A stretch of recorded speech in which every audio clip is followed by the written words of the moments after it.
I was just looking at a tweet I wrote on the day you were on, Tuesday of last week, when you talked about trimming, that you had trimmed nearly all of your 20 or so tech holdings, you said, including Apple, Amazon, PayPal, eBay. You said, you know, if I were magically frozen in T-bills for the next few years, that's okay. That's good timing, Roger.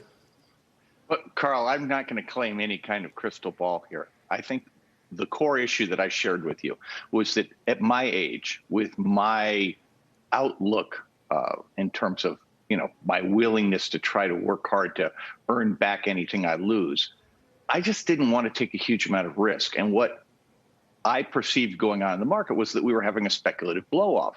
Now, I believe that Apple is just barely below where it was when I made those sales. I wound up selling about 70% of that position and half of pretty much everything else. And again, it wasn't over fundamentals. It was just simply because for me, it felt like the risk was too high. And I would rather have dead money in T-bills while things sort out. Now, I could easily be wrong. These stocks could come roaring back and go to new highs. And I'm actually okay with that. The market has been so kind to me this year. And I look at what's going on, you know, in terms of fundamentals. I mean, I look at those economic reports, and what I see is a situation that is precarious. We do not have control of the COVID pandemic, and we have really harmed our relationship with China, which is essential to the way the economy operates. And I watch what's going on in terms of the election and the likelihood that almost no matter what, we're going to see higher taxes next year. We're going to see more regulation of tech. And all of those things, to me, just represent market risks that I personally was not willing to just idly sit by for.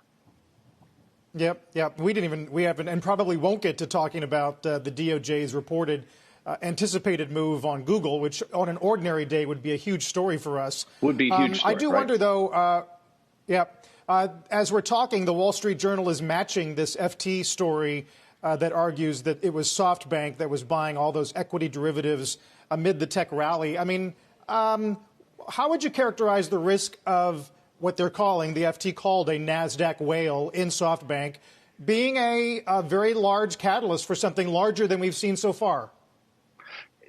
Carl, one of the things that whenever you get the kind of momentum-driven market we had here, very small changes in the emotional state of investors can produce huge changes.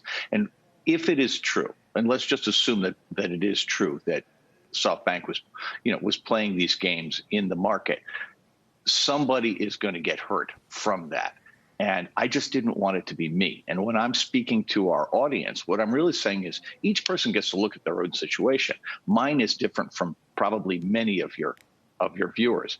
And the thing that I look at is, if it's true that SoftBank was doing that, that would be one more sign that the fundamental picture here is decoupled from stock prices. And which is not to say you can't get more decoupled on the high side, but that for me, that risk reward was incredibly unattractive. And I think as investors look, they have to ask themselves, how much is enough? And what do I think is going on? If we look at yesterday's news on Facebook, for example, investors have benefited enormously from Facebook not addressing the issues that are undermining our pandemic response and that are undermining our election. And yet, the pressure on them to do something is increasing. And the only way to fix those problems is to reduce the profitability of that business. And whether that happens or not, I don't know. I don't think investors will be the driver of it, but they're going to have a voice.